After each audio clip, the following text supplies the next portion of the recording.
રાજસ્વ ફાઉન્ડેશનમાં આપ સૌનું સ્વાગત છે। આજે આપણે વાત કરવાના છીએ અનએમ્પ્લોયમેન્ટ એટલે કે બેકારી બેરોજગારીની। આ જે સબ્જેક્ટ છે એ આપણા અર્થશાસ્ત્ર સાથે જોડાયેલો છે, એટલે કે આપણી જે ઇન્ડિયન ઇકોનોમિક્સ સબ્જેક્ટ સિરીઝ છે એ તેનો આ સબ્જેક્ટ રહેશે। અહીં આપણે વાત કરીશું કે કઈ રીતે બેકારી બેરોજગારી એ ભારતની અર્થતંત્રના વિકાસમાં મુખ્ય રૂપે અવરોધક સાબિત થઈ રહ્યા છે તેના વિશેની ચર્ચા કરીશું। આ લેક્ચરની અંદર આપણે બેકારીનો અર્થ, તેના પ્રકાર, તેને દૂર કરવાના પ્રયત્નોની વ્યાખ્યા કરીશું અને સાથે સાથે બેકારી ભારતની અંદર કઈ રીતે ઘર કરી ગઈ છે અથવા તો કઈ રીતે મુખ્ય રીતે અર્થતંત્રને અવરોધક બની રહી છે અને એના મુખ્ય કારણો કયા છે તેના વિશેની પણ વાત કરીશું। ભારતમાં બેકારીની સમસ્યા અને ગરીબી એ હંમેશા અર્થતંત્રના વિકાસમાં અવરોધક રહી છે અને બંને એકબીજા સાથે જોડાયેલી પણ છે, જેની આપણે ચર્ચા કરવાના છીએ। પ્રાદેશિક અસમાનતા પણ આ સંદર્ભમાં મહત્વનો ભાગ ભજવે છે। આર્થિક વિકાસ, ઔદ્યોગિક નીતિમાં પરિવર્તન અને ઉપલબ્ધ સંસાધન અથવા તો સાધનોના સારા ઉપયોગથી બેકારી અને ગરીબીની સમસ્યાને ઓછી કરવાની ઈચ્છા રાખી શકાય છે। સરકારી સંસ્થાઓ દ્વારા પણ ગરીબી નાબૂદીના લાંબા ગાળાના ઉપાય શરૂ કરવાની જરૂરિયાત છે અને સરકાર દ્વારા એના પ્રયત્નો પણ કરવામાં આવી રહ્યા છે। રોજગાર પૂરી પાડતી તકો અને આવકની અસમાન વહેંચણી આ બે મુખ્ય કારણ છે જે ગરીબી અને ગરીબીની બેવડી સમસ્યાને દૂર કરવાના મહત્વના ઉપાય રૂપે ભાગ ભજવી શકે છે। અહીંયા ફક્ત આપણે આજે જે વાત કરવાના છીએ બેરોજગારી વિશેની વાત કરવાના છીએ। નેક્સ્ટ લેક્ચરમાં આપણે વાત કરવાના છીએ બેકારી અને ગરીબી વિશેની વાત કરીશું અને જે થર્ડ લેક્ચર આપણે બનાવીશું, કારણ કે બંને એકબીજા સાથે જોડાયેલી બેવડી સમસ્યા છે, તો બંનેની દૂર કરવા માટેના જે પ્રયત્નો જે છે સરકાર દ્વારા કરવામાં આવ્યા એ આપણે નેક્સ્ટ લેક્ચરમાં રાખીશું।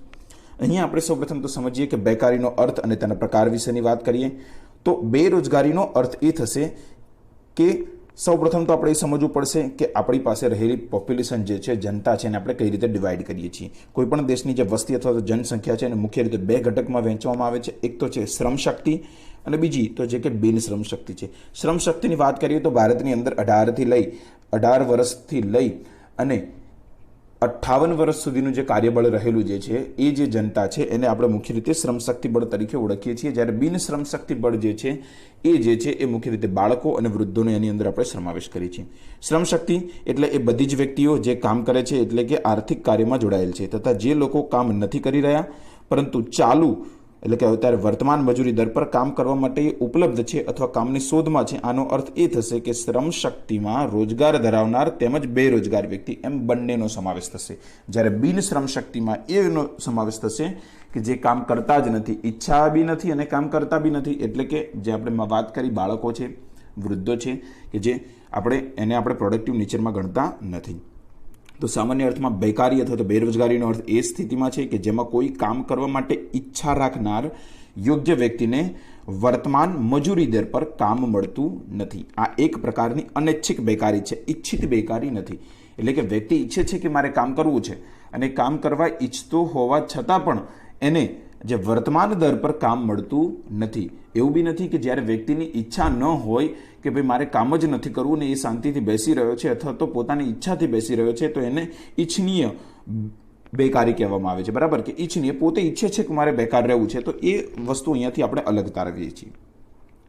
ઈચ્છિત બેકારીમાં એક વ્યક્તિ પોતાના નિર્ણયને કારણે બેરોજગાર છે, વર્તમાન મજૂરી દર પર પણ કામ કરવા તૈયાર નથી અથવા તો તેને વધારે મજૂરી જોઈએ છે કે કામ કરવા માંગતો જ નથી। તો આપણે અહીંયા એ વાત કરીએ કે ભાઈ જો ઈચ્છનીય બેરોજગારી આજે આપણે જોઈએ કે COVID-19ના કારણે આપણે બધા જે લોકડાઉનની પરિસ્થિતિનો સામનો કરી રહ્યા છીએ, તો મોટા ભાગે આપણે બધા અત્યારે અનિચ્છનીય બેકારીનો સામનો કરી રહ્યા છીએ, પણ એ શોર્ટ ટાઈમ માટે છે, કારણ કે આપણે આપણી પોતાની બી સુરક્ષા કરવાની છે અને માટે આપણે ઘરની અંદર બેઠા છીએ, પરંતુ અત્યારે આપણે વર્તમાન દરે કામ કરવા માટે રેડી છીએ, પરંતુ આપણી પાસે કામ નથી અવેલેબલ।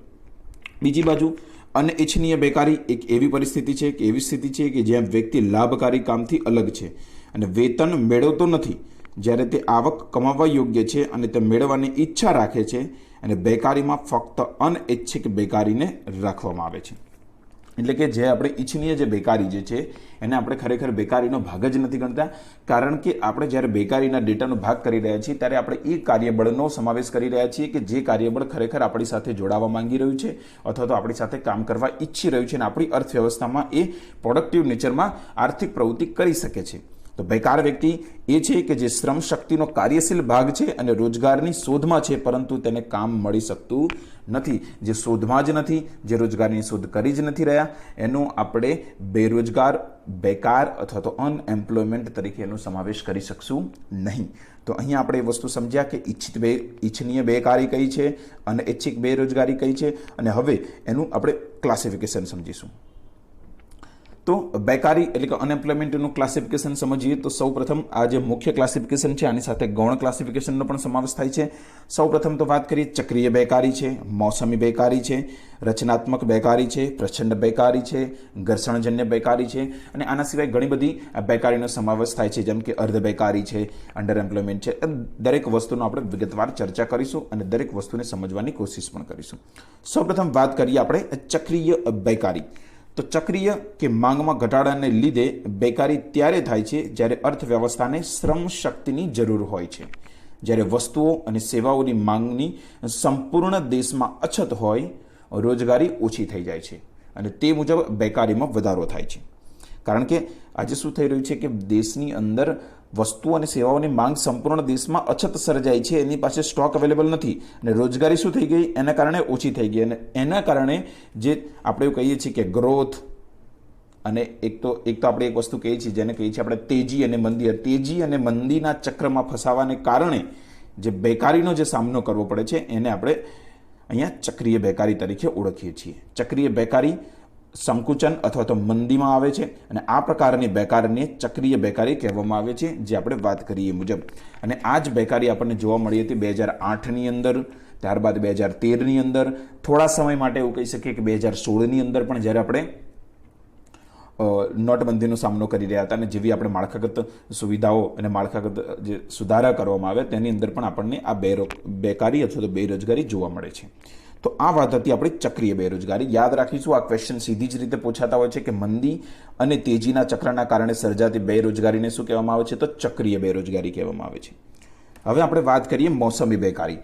આ પ્રકારની બેકારી વર્ષમાં કોઈ ચોક્કસ સમય અથવા તો ઋતુમાં આવે છે, જેને મોસમી બેકારી કહેવામાં છે.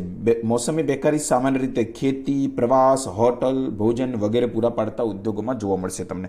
અને અહીંયા આપણે જે મુખ્ય વાત કરીએ કે આપણે જાણીએ છીએ કે ખેડૂતો દ્વારા પાક લેવાનો સમયગાળો અલગ અલગ હોય છે અને અલગ અલગ સમયગાળાની અંદર તેઓ પાક લેતા હોય છે. હોટલની અંદર પણ એવું હોય છે કે ડિસેમ્બર આવતા સુધીમાં તેની માંગમાં વધારો થાય છે, એની સમય બેકારીનો સામનો કરવો પડતો નથી. પરંતુ અમુક સમય એવો આવે છે કે જ્યારે આ બધા જ ઉદ્યોગોની અંદર શું થાય છે? બેકારી આવે છે. અને એનું મુખ્ય કારણ હોય છે જે તે સમયને આધીન. ધારો કે ઋતુની વાત કરીએ તો ઉનાળાની ઋતુની અંદર આપણે જોવા મળે છે કે પાક ઓછો લેવામાં આવ્યો છે, તો તેવા સમયે આપણે જોઈએ છીએ કે ખેતી ક્ષેત્રની અંદર મોસમી બેકારીનો સામનો કરી રહ્યા હોય છે. અને જ્યારે વરસાદની રાહ જોવે છે ત્યારે તો વધારે એ બેકારીનો સામનો કરે છે. તો મોસમી બેકારી મતલબ સમય અંતર પ્રમાણે બેકારીની અંદર પરિવર્તન થતું રહેતું હોય છે અને એ સમયના કારણે જે બેકારી આવે છે એ ઋતુના કારણે, તો એને આપણે શું કહીશું? મોસમી બેકારી કહેવામાં આવશે. હવે આપણે વાત કરીએ માળખાકીય બેકારી વિશેની. તો માળખાકીય બેકારી કોને કહીશું? તો માળખાકીય બેકારી એ સમયે જોવા મળશે તમને કે જ્યારે કોઈ વ્યક્તિની લાયકાત તેના કામની આવશ્યકતા માટે પૂરતી ન હોય. આ માંગના સ્વરૂપમાં લાંબા ગાળાના પરિવર્તનને લીધે ઉદ્ભવે છે, તેમજ અર્થવ્યવસ્થાની માળખાકીય રચનાને બદલી નાખે છે. વ્યક્તિ નવા અને વિસ્તૃત આર્થિક ક્ષેત્રોમાં વપરાતી નવી ટેકનોલોજી શીખવામાં અસમર્થ હોય છે અને આ રીતે તે કાયમી રૂપે બેકારી બની જાય છે.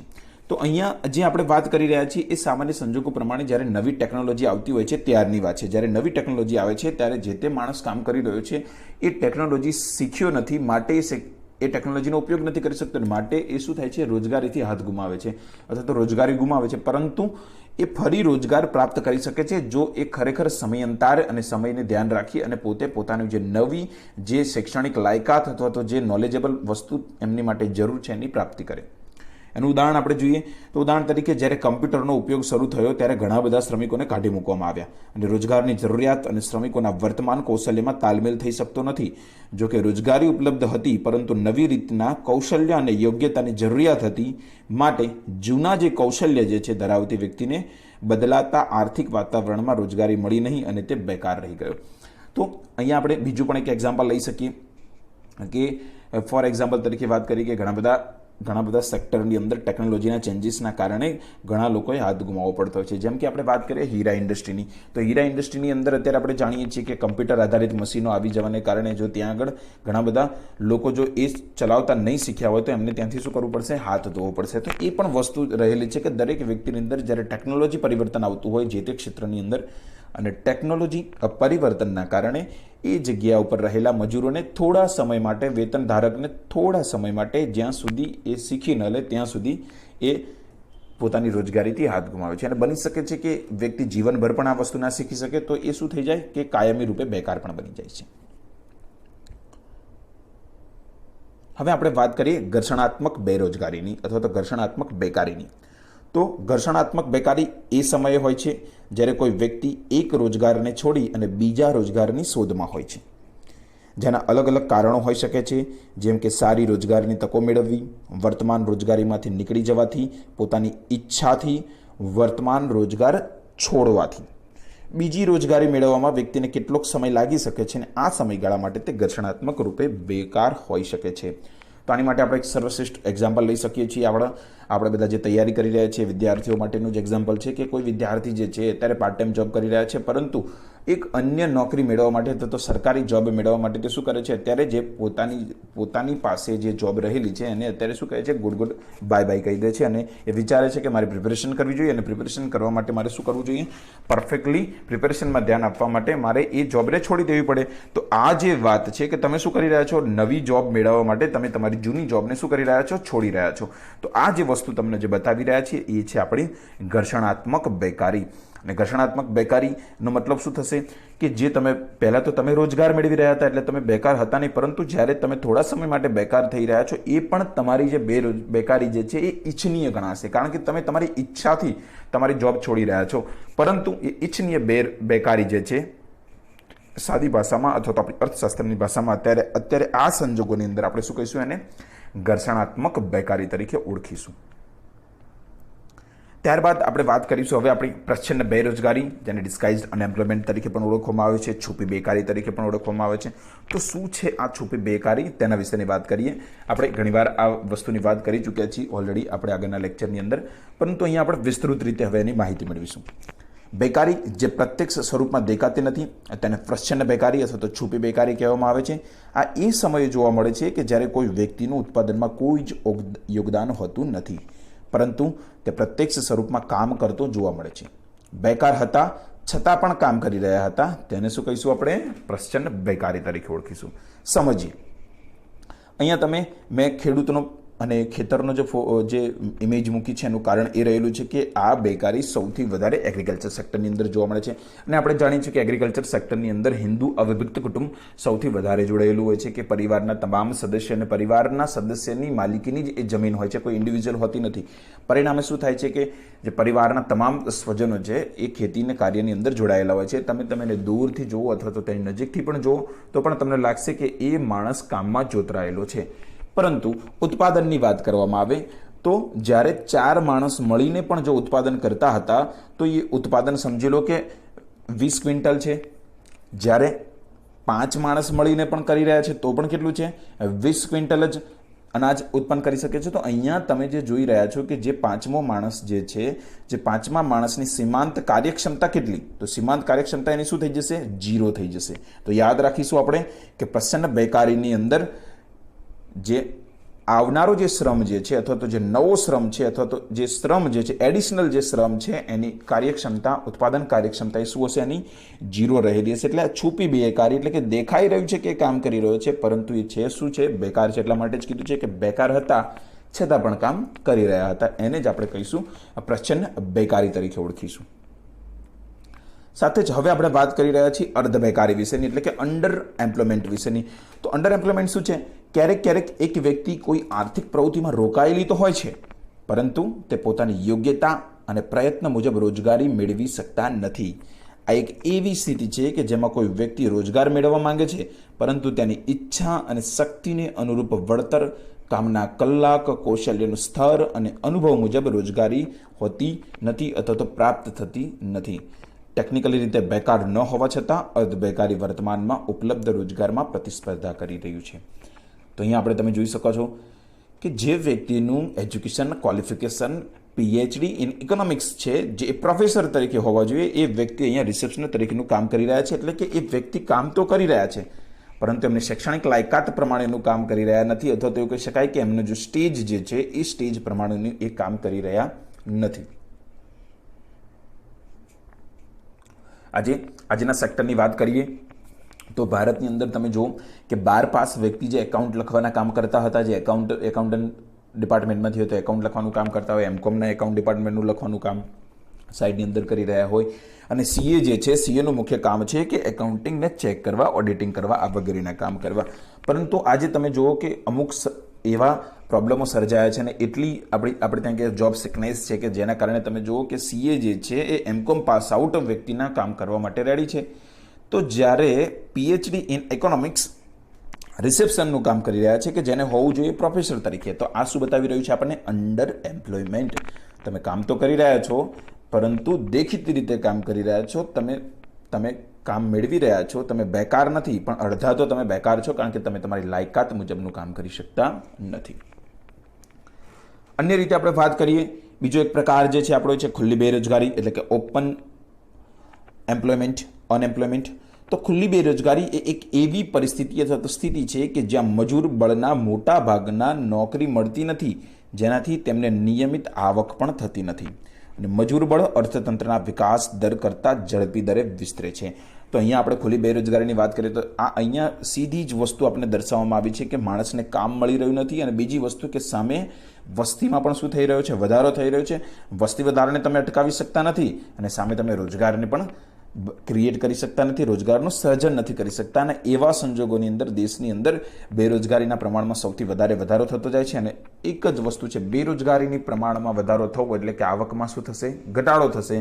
આવકમાં ઘટાડો થશે, વ્યક્તિ પોતાની સંતુલન જાળવી નહીં શકે, પોતાની પ્રાથમિક જરૂરિયાતો નહીં સંતોષી શકે, એટલે વ્યક્તિ શું થશે? ગરીબી તરફ આગળ વધશે, અને ગરીબી રેખાથી જ્યારે નીચે જતો રહેશે એટલે એ પરફેક્ટલી નિરપેક્ષ રીતે ગરીબ થઈ જશે. અન્ય વાત કરીએ આપણે શિક્ષિત બેરોજગારી. તો શિક્ષિત બેરોજગારી એનું મુખ્ય કારણ છે કે તેમની લાયકાત નોકરી સાથે મેળ ખાતી નથી, તો એને આપણે શું કહીશું? શૈક્ષણિક બેરોજગારી તરીકે ઓળખીશું. અને અહીંયા આપણે વાત કરીએ છીએ જ્યારે શૈક્ષણિક બેરોજગારીની, એટલે કે આપણે એક અરસાની અંદર એવું કહી શકીએ કે જે આપણે અંડર એમ્પ્લોયમેન્ટ વિશેની જે વાત કરી હતી, અર્ધ બેકારી, એ જ વસ્તુ અહીંયા સાબિત થશે. બેકારીના માપન વિશેની પણ વાત કરીએ આપણે કે બેકારીનું માપન કઈ રીતે કરવામાં આવે છે. તો બેકારીનો દર એ કામ વગરની શ્રમ શક્તિની ટકાવારી છે. સીધી જ વસ્તુ છે. જે વ્યક્તિ કામ મેળવવા માંગી રહ્યું છે તે છતાંય એને કામ નથી મળી રહ્યું, તો એને આપણે શું કહીશું? બેકાર કહીશું. અને એ જ બેકારીનું માપન જ્યારે કરવા જઈ રહ્યા છીએ તો બેકારીનો દર કઈ રીતે કરીશું? કે ભાઈ જે એટલું કુલ શ્રમ શક્તિ બળ કેટલું છે, અને એ કુલ જે શ્રમ શક્તિ બળ રહેલું છે એની સામે બેકાર શ્રમિક કેટલા છે. તો બેકારીનો દર તમે ફાઇન્ડ આઉટ કરવાનું ફોર્મ્યુલા જોઈ શકો છો તમે. બેકાર શ્રમિક ડિવાઇડેડ બાય કુલ શ્રમ શક્તિ ઇન્ટુ 100, જેનાથી તમને શું મળશે? બેકારીનું માપન મળશે. અને બેકારીનું માપ એક અધૂરું કામ છે, કારણ ભારતમાં રોજગાર અને બેકાર પરના સૌથી વધારે અને વિશ્વાસુ આંકડા રાષ્ટ્રીય નિર્દેશન સર્વેક્ષણ સમિતિ, એટલે કે જેને કહે છે નેશનલ સેમ્પલ સર્વે ઓર્ગેનાઇઝેશન, NSSO દ્વારા મેળવવામાં આવે છે. જુદા જુદા સાંપ્રત પડકારો અને જુદા જુદા સમયગાળા પર આધારિત, જેમ કે એક વર્ષ, એક અઠવાડિયું તથા અઠવાડિયાના દરેક દિવસની રોજગારી અને બેકારીના 4 જુદા જુદા માપ રાષ્ટ્રીય નિર્દેશન સર્વેક્ષણ સમિતિ, એટલે કે NSSO દ્વારા પૂરા પાડવામાં આવે છે. તો આ 4 કયા કયા છે તેના વિશેની પણ આપણે માહિતી મેળવીએ. સૌથી પહેલું છે આપણું સામાન્ય મુખ્ય અવસ્થા બેકારી, એટલે કે UPS. તો આને એવી વ્યક્તિઓની સંખ્યાના આધાર પર માપવામાં આવે છે કે જે વર્ષના મોટા ભાગમાં બેકાર હોય. અને આ સર્વેક્ષણમાં આવતા વ્યક્તિઓનું વર્ગીકરણ એવી વ્યક્તિઓમાં કરવામાં આવે છે જે કામ કરી રહ્યા છે અથવા કોઈ પોતાના મુખ્ય કામ માટે ઉપલબ્ધ છે, અને એવી વ્યક્તિ જે કામ કરી રહી છે અથવા મદદરૂપ કામ માટે ઉપલબ્ધ છે. એટલે જ સામાન્ય અવસ્થાની અવધારણા હેઠળ અનુમાનોને સામાન્ય પ્રમુખ અવસ્થા અને સામાન્ય મુખ્ય અને સહાયક અવસ્થાના આધારે ડિવાઈડ કરવામાં આવે છે.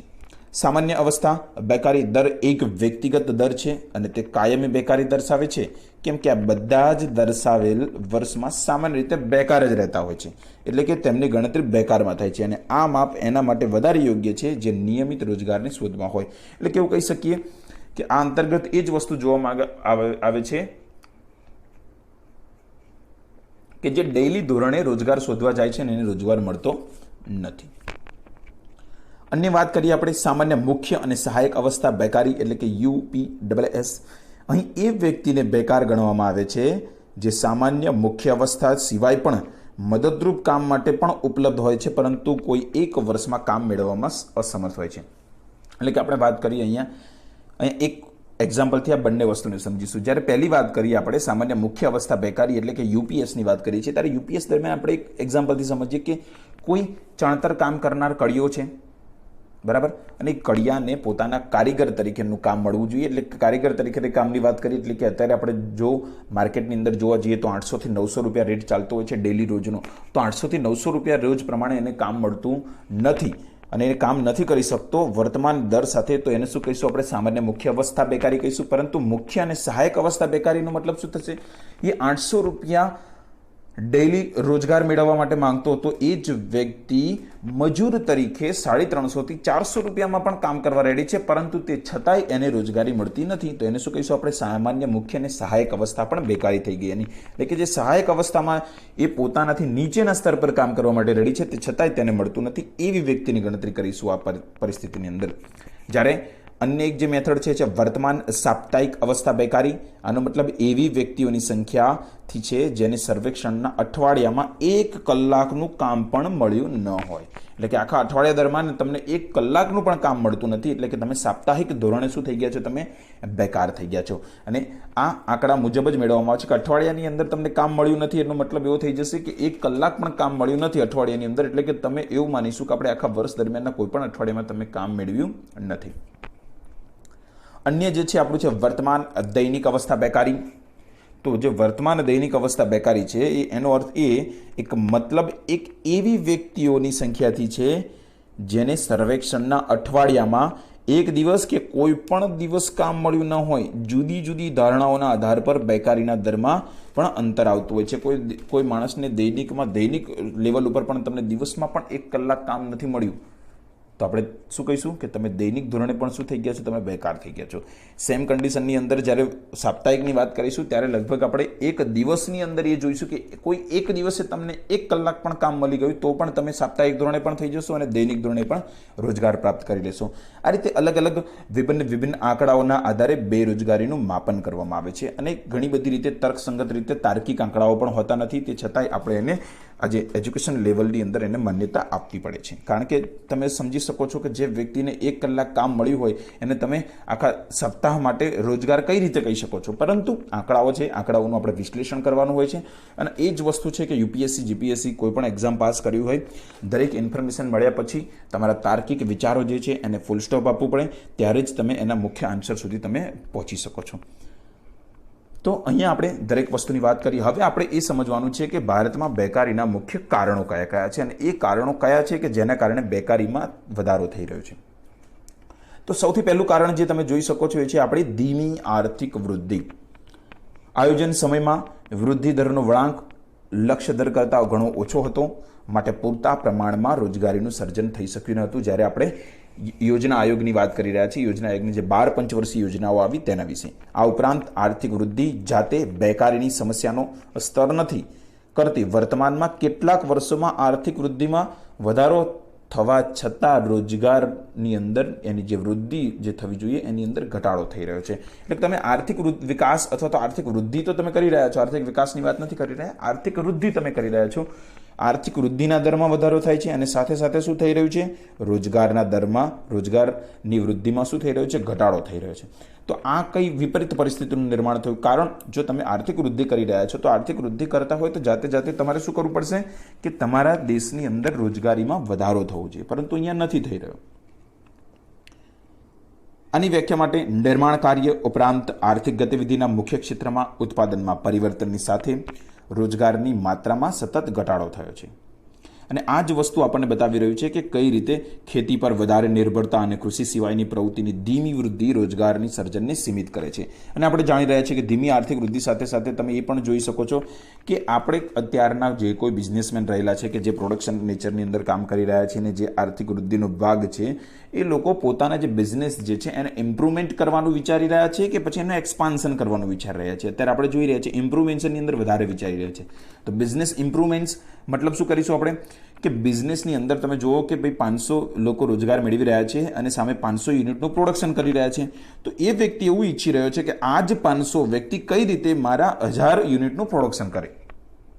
જ્યારે બિઝનેસ એક્સપાન્શન થશે તો અન્ય ફેક્ટરી સ્થાપવામાં આવશે અને જે 500 લોકો કામ કરી રહ્યા છે એવા અન્ય 500 લોકોને રોજગાર મળશે. એટલે જરૂરી છે કે દેશમાં બિઝનેસનું એક્સપાન્શન થાય કે ભાઈ મેન્યુફેક્ચરિંગ સેક્ટર હોય કે ઉદ્યોગ હોય કે કોઈ પણ હોય, ઇન્ડસ્ટ્રીયલ એક્સપાન્શન જરૂરી છે. ઇન્ડસ્ટ્રીયલ એક્સપાન્શન નહીં થાય તો એમ્પ્લોયમેન્ટ જનરેશન નહીં થાય અને એમ્પ્લોયમેન્ટ જનરેશન નહીં થાય તો બેકારીનો કોઈ દિવસ અંત આવવાનો નથી.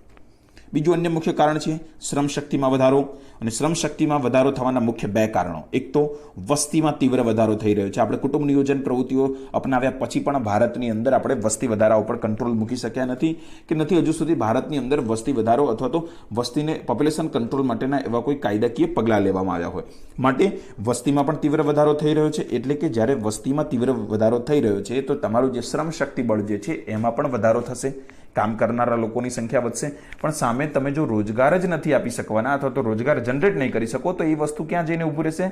બેકારી વધતી જશે અને બેકારીના દરમાં પણ શું થતો રહેશે? વધારો થતો રહેશે. અન્ય સામાજિક કારણની વાત કરીએ તો આઝાદી પછી સ્ત્રી શિક્ષણના કારણે રોજગાર માટેના દ્રષ્ટિકોણમાં બદલાવ આવ્યો છે. આમાંથી ઘણી સ્ત્રીઓ શ્રમ બજારમાં રોજગાર માટે પુરુષો સાથે સ્પર્ધા કરી રહી છે. એક તો વસ્તુ હતી કે તમે બેરોજગારીનો સામનો કરી રહ્યા છો અને સામે સામે જે સ્ત્રી સશક્તિ બળ જે હતું, જે કે આ શ્રમ શક્તિ બળનો ભાગ ન હતો, તે હવે તમારી સામે સ્પર્ધા કરવા માટે ઉતરે. નો ડાઉટ સ્ત્રી સશક્તિકરણને આપણે માન્યતા આપી રહ્યા છીએ, પરંતુ અહીંયા સીમિત માત્રાની અંદર આ પોઈન્ટને આપણે સમજવાની કોશિશ કરવાની છે. ખાલી કે આપણે એ જ વસ્તુ જોવાની છે કે શ્રમ શક્તિ બળની અંદર વધારો થઈ રહ્યો છે. આ કોઈ પણ વિદ્યાર્થી એવું ના કે પછી કે ભાઈ આ સ્ત્રી સશક્તિકરણની વિરોધમાં ટિપ્પણી કરી રહ્યા છીએ. નહીં, સ્ત્રી સશક્તિકરણની વિરોધમાં આપણે કોઈ પણ પ્રકારની ટિપ્પણી નથી કરી રહ્યા, પરંતુ આપણે એ બતાવવાની કોશિશ કરી રહ્યા છીએ કે જ્યારે સ્ત્રીઓ પણ પુરુષની સરખામણીએ કામ કરવા માટે જઈ રહી છે, એટલે કે શ્રમ શક્તિ બળમાં વધારો થઈ રહ્યો છે. આપણી પ્રોબ્લેમ એ છે કે આપણે એમ્પ્લોયમેન્ટ ક્રિએટ કરી શકતા નથી. ગામડા અને શહેરી વચ્ચેની સ્થળાંતરની બાબતોની વાત કરીએ આપણે તો શહેરી વિસ્તારમાં બેકારી મુખ્ય સ્વરૂપે ગામડાઓમાંથી શહેરી તરફ જતી વસ્તીને કારણે ઉદ્ભવે છે. અને આપણે જાણીએ છીએ કે ગામડાઓમાંથી જે લોકો જે છે રોજગાર અર્થે શું કરી રહ્યા છે? શહેરી તરફ પલાયન કરી રહ્યા છે.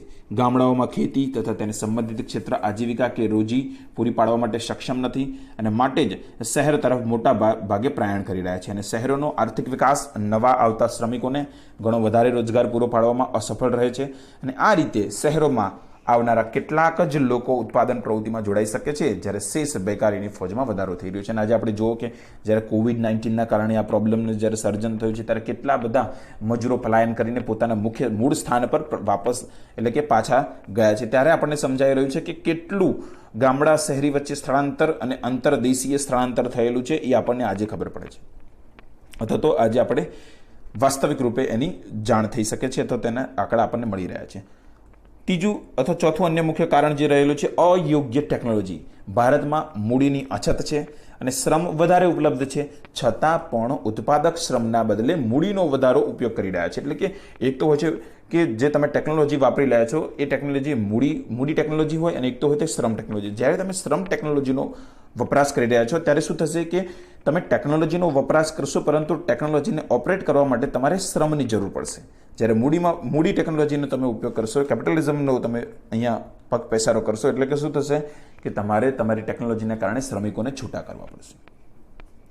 આ નીતિના પરિણામે બેકારીમાં વધારો થયો છે અને શ્રમ વધારે હોવા છતાં મૂડીરોકાણની નીતિ અપનાવવામાં આવે છે, કેમ કે શ્રમના નિયમો અઘરા છે અને સરળતાથી કામ પર રાખવા અને સરળતાથી તેમને દૂર કરવાની નીતિ અપનાવવી ઘણી મુશ્કેલ છે. આપણે જાણીએ છીએ આજે જુઓ તમે કે શ્રમ કાનૂનની અંદર જે પરિવર્તન કરવામાં આવે સરકાર દ્વારા, તો એની અંદર પણ મજૂર સંઘ દ્વારા શું કરવામાં આવી? ફરી એના એ જ નિયમો લાગુ કરવા માટેની ભલામણ કરવામાં આવી. તો આ બધી જ વસ્તુ બતાવી રહી છે કે જ્યારે આપણા દેશની અંદર શ્રમ કાર્યબળ અવેલેબલ હોય ત્યારે આપણે મૂડીગત ટેકનોલોજી તરફ આગળ વધીશું તો ખરેખર એ જ વસ્તુ તરફ આપણે આગળ વધી રહ્યા છીએ કે આપણા પાસે શ્રમ અવેલેબલ હોવા છતાંય જો આપણે મૂડી તરફ જઈ રહ્યા છીએ એટલે કે આપણે રોજગાર સર્જન કરી શકવાના નથી. સાથે જ બીજી વસ્તુ છે ખામીયુક્ત શિક્ષણ પ્રથા.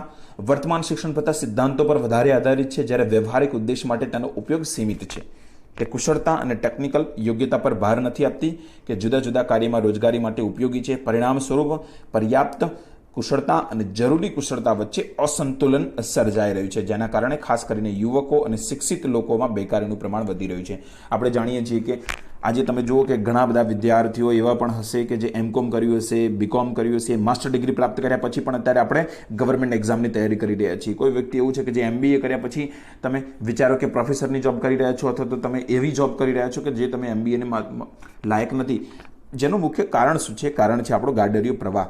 આપણે એ વસ્તુની ઉપર તાર્કિક વિશ્લેષણ નથી કરતા કે ખરેખર માર્કેટમાં કયા સ્કિલ માટે જોબ અવેલેબલ છે અને કયા સ્કિલની માર્કેટમાં જરૂર છે. આપણે ફક્ત એ જ વાત ઉપર આગળ વધી રહ્યા છીએ કે મારો કોઈ ફ્રેન્ડ છે, મારી કોઈ ફ્રેન્ડ છે, એના દ્વારા એમકોમ કરવામાં આવ્યું, બીકોમ કરવામાં આવ્યું, હું પણ બીકોમ એમકોમ કરીશ, હું CA કરીશ કારણ કે એ CA કરે છે. આ જ સંજોગોની અંદરથી તમે જ્યારે નહીં નીકળો ત્યાં સુધી આપણે તાર્કિક શિક્ષણ વ્યવસ્થાની અંદર આગળ નહીં વધી શકીએ. આજે તમે એ વસ્તુ પણ જોઈ શકો છો, એકબીજાના દેખાડા માટે છોકરાઓની શિક્ષણ વ્યવસ્થાની અંદર ચેન્જીસ કરવામાં આવે છે. સામેવાળાની છોકરી, સામેવાળાના છોકરાએ સાયન્સ લીધું તો મારો છોકરો સાયન્સ નહીં લે તો એની સામે મારું વેલ્યુ શું થઈ જશે? ડાઉન થઈ જશે. પરંતુ આ પરિસ્થિતિઓ શું છે? આ પરિસ્થિતિઓ એ બતાવી રહી છે કે તમે તમારી પોતાની રીતે આપણે જ્યારે શિક્ષિત નથી થઈ શકતા તો આપણા જે સપનાઓ છે આપણા સંતાનો ઉપર થોપવાની પ્રયત્નો કરી રહ્યા છે અને એ ખરેખર શિક્ષણ પ્રથાની અંદર ખામીયુક્ત સાબિત થશે. માટે જરૂરી છે કે માર્કેટમાં એ જોવામાં આવે કે કઈ રીતે જોબની કઈ જગ્યાએ રિક્વાયરમેન્ટ છે, કયા સ્કિલ માટે જોબ અવેલેબલ છે, એ જોબ માટે ભણવું જોઈએ. અને એ વસ્તુ ગાંધીજીએ પણ કીધેલું છે અને ગાંધીજીએ પણ કીધું હતું કે જે વસ્તુ ખરેખર જરૂરી છે એ માટેનું શિક્ષણ મળવું જોઈએ, ના કે એ નહીં કે જે શિક્ષણ છે એ મળવું જોઈએ. જરૂરી શિક્ષણ મળવું જોઈએ, કૌશલ્ય શિક્ષણ મળવું જોઈએ. એટલે કે બંનેનું સંતુલન જોઈએ. જેની જરૂર છે એ કૌશલ્ય અને તમે જે મેળવી રહ્યા છો એ બંને વચ્ચે સંતુલન પણ જળવાઈ રહેવું જોઈએ. અન્ય એક કારણ છે માળખાકીય સુવિધાઓના વિકાસની અછત. એટલે કે રોકાણ અને માળખાકીય સુવિધાઓનો વિકાસ થયો ન હોવાથી જુદા જુદા ક્ષેત્રોની વૃદ્ધિ, ઉત્પાદન ક્ષમતા સીમિત રહે છે, જેનાથી અર્થવ્યવસ્થામાં રોજગારની પૂરતી તકોનું સર્જન થઈ શકતું નથી. એટલે કે અહીંયા આપણે એવું કહેવા માંગીએ છીએ કે આપણા દેશની અંદર હજુ પણ જે આપણી માળખાગત સુવિધાઓ અવેલેબલ જે છે એ હજુ પણ આપણી મર્યાદિત છે. આપણે એવું નથી કહી રહ્યા કે બહુ ખરાબ છે, આપણે એવું કહી રહ્યા છીએ મર્યાદિત છે. મતલબ આપણે અત્યારે જે મેળવી રહ્યા છીએ એનાથી પણ વધારે આપણે સારું એવું મેળવવાની જરૂર છે. અને સીધી જ વસ્તુ છે, તમે જ્યારે કોઈ પણ વસ્તુનો આન્સર રાખી રહ્યા છો અથવા તો આન્સર રાઇટિંગ કરી રહ્યા છો અથવા તો ઇકોનોમિક્સની અંદર તો ખાસ તમારે વસ્તુને ધ્યાન આપવું પડશે કે તમે સરકારની નીતિઓનું ક્રિટિસિઝમ કરી શકો છો, પરંતુ એક્ટિવ ક્રિટિસિઝમ ન હોવું જોઈએ અથવા તો એક્સ્ટ્રીમ ક્રિટિસિઝમ ન હોવું જોઈએ. અંતિમ કારણની વાત કરી, રોજગારની યોગ્યતામાં અછત. એટલે કે ભારત ખરાબ સ્વાસ્થ્ય અને પોષણની સમસ્યાનો સામનો કરવો પડે છે અને જેનાથી લોકોની કામ કરવાની ક્ષમતા ઓછી થઈ જાય છે અને તે બેકારીનું કારણ બને છે. આપણે જાણીએ છીએ કે જે આપણી શિક્ષણની અંદર જે ખામીઓ રહેલી છે પરિણામે લોકો રોજગાર મેળવી શકતા નથી અને રોજગાર નથી મેળવી શકતા માટે એક આવક નથી પ્રાપ્ત કરી શકતા અને અંતિમ ધોરણે એ ગરીબ બની જાય છે. અને ગરીબ બન્યા પછી શું થાય છે કે ભૂખમરીનો અને કુપોષણનો શિકાર થાય છે. એટલે કે એનું સ્વાસ્થ્ય ખરાબ રહેશે અને પોષણની સમસ્યાઓનો એને સામનો કરવો પડે છે. અને આનો માત્ર ને માત્ર એક જ ઇલાજ છે, એ છે કે દરેક વ્યક્તિને જોબ મળવી જોઈએ. અને એ આપણી બંધારણની અંદર નીતિ નિર્દેશક તત્વની અંદર પણ કહેવામાં આવ્યું છે કે દરેક વ્યક્તિને કામ કરવાની છૂટ આપવામાં આવે. તો આ જ વસ્તુ રહેલું છે કે રોજગાર મળવો જરૂરી છે અને બેકારીને આપણે દૂર કરવી પડશે. ત્યારે જ આપણે આ બધી સમસ્યાઓમાંથી બહાર આવી શકીશું. વર્તમાન સમયની વાત કરીએ તો COVID-19ના કારણે આપણે ઘણી બધી સમસ્યાઓનો સામનો કરી રહ્યા છીએ અને COVID-19ના કારણે આપણે જોઈએ છીએ કે લગભગ જે 3.4% જેટલો રેટ જે અનએમ્પ્લોયમેન્ટનો હતો એ વધીને અત્યારે 23.5% જેટલો પામવા પામ્યો છે. પરંતુ એક આ અસામાન્ય કારણ છે અને અસામાન્ય એ આપણે જોવા જઈએ તો અસામાન્ય કારણ જે સર્જાયું છે એના કારણે આપણે આને વાસ્તવિક બેકારી નહીં કહી શકીએ. તો આ વાત કરી આપણે બેકારીની. આ લેક્ચરની અંદર આપણે બેકારી વિશેની અને બેરોજગાર વિશેની પ્રોપર વાત કરી છે અને નેક્સ્ટ લેક્ચરની અંદર આપણે ગરીબી અને અસમાનતા વિશેની ચર્ચા કરવાના છીએ.